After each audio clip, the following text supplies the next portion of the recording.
एक व्यापारी जितना अमीर था उतना ही दान पुण्य करने वाला, बस सदैव यज्ञ पूजा आदि कराता रहता था। एक यज्ञ में उसने अपना सब कुछ दान कर दिया। अब उसके पास परिवार चलाने लायक भी पैसे नहीं बचे थे। व्यापारी की पत्नी ने सुझाव दिया कि पड़ोस के नगर में एक बड़े सेठ रहते हैं, वह दूसरों के पुण्य खरीदते हैं। आप उनके पास जाइए और अपने कुछ पुण्य बेचकर थोड़े पैसे ले आइए, जिससे फिर से काम धंधा शुरू हो सके। पुण्य बेचने की व्यापारी की बिल्कुल इच्छा नहीं थी, लेकिन पत्नी के दबाव और बच्चों की चिंता में वह पुण्य बेचने को तैयार हो गया। पत्नी ने रास्ते में खाने के लिए 4 रोटियां बनाकर दे दी। व्यापारी चलता चलता उस नगर के पास पहुंचा जहां पुण्य के खरीदार सेठ रहते थे। उसे भूख लगी थी। नगर में प्रवेश करने से पहले उसने सोचा भोजन कर लिया जाए। उसने जैसे ही रोटियां निकाली, एक कुतिया तुरंत ही अपने 3 बच्चों के साथ आ खड़ी हुई। कुतिया ने बच्चों को जंगल में जन्म दिया था। बारिश के दिन थे और बच्चे छोटे थे, इसलिए वह उन्हें छोड़कर नगर में नहीं जा सकती थी। व्यापारी को दया आ गई। उसने एक रोटी कुतिया को खाने के लिए दे दी। कुतिया पलक झपटते रोटी चट कर गई, लेकिन वह अब भी भूख से हाँफ रही थी। व्यापारी ने दूसरी रोटी, फिर तीसरी और ऐसे ही 4 रोटियां कुतिया को खिला दी। खुद केवल पानी पीकर सेठ के पास पहुंचा। व्यापारी ने सेठ से कहा कि वह अपना पुण्य बेचने आया है। सेठ व्यस्त था। उसने कहा कि शाम को आओ। दोपहर में सेठ भोजन के लिए घर गया और उसने अपनी पत्नी को बताया कि एक व्यापारी अपने पुण्य बेचने आया है, उसका कौन सा पुण्य खरीदूं। सेठ की पत्नी बहुत पतिव्रता और सिद्ध थी। उसने ध्यान लगाकर देख लिया कि आज व्यापारी ने कुतिया को रोटी खिलाई है। उसने अपने पति से कहा कि उसका आज का पुण्य खरीदना जो उसने एक जानवर को रोटी खिलाकर कमाया है, वह उसका अब तक का सर्वश्रेष्ठ पुण्य है। व्यापारी शाम को फिर अपना पुण्य बेचने आया। सेठ बोला, आज आपने जो यज्ञ किया है, मैं उसका पुण्य लेना चाहता हूँ। व्यापारी हंसने लगा।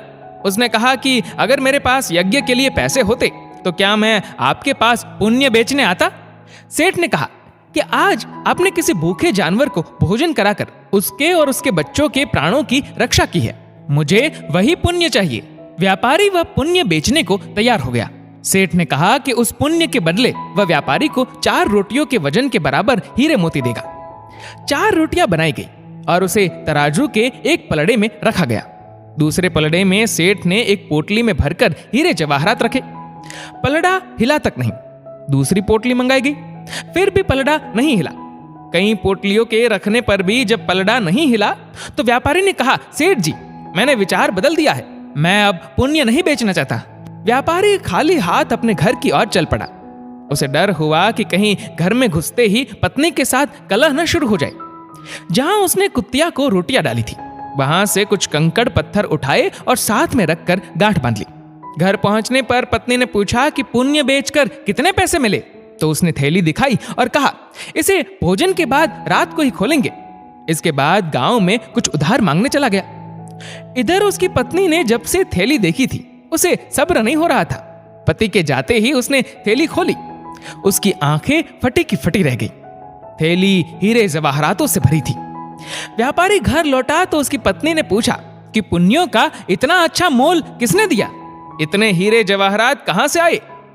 व्यापारी को अंदेशा हुआ कि पत्नी सारा भेद जानकर ताने तो नहीं मार रही, लेकिन उसके चेहरे की चमक से ऐसा लग नहीं रहा था। व्यापारी ने कहा, दिखाओ कहां है हीरे जवाहरात। पत्नी ने लाकर पोटली उसके सामने उलट दी। उसमें से बेशकीमती रत्न गिरे।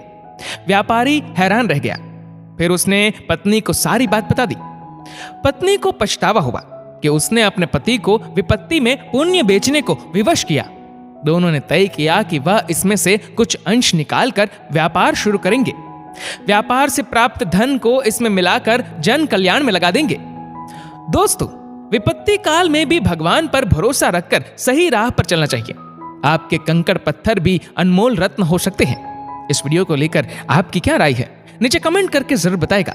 और अगर आपको वीडियो अच्छा लगा हो तो इस वीडियो को लाइक करेगा, शेयर करिएगा ज्यादा से ज्यादा लोगों तक। और ऐसे ही और भी इंस्पिरेशनल वीडियोस के लिए सब्सक्राइब करें हमारे यूट्यूब चैनल को और फेसबुक पर फॉलो करें हमारे पेज को। धन्यवाद।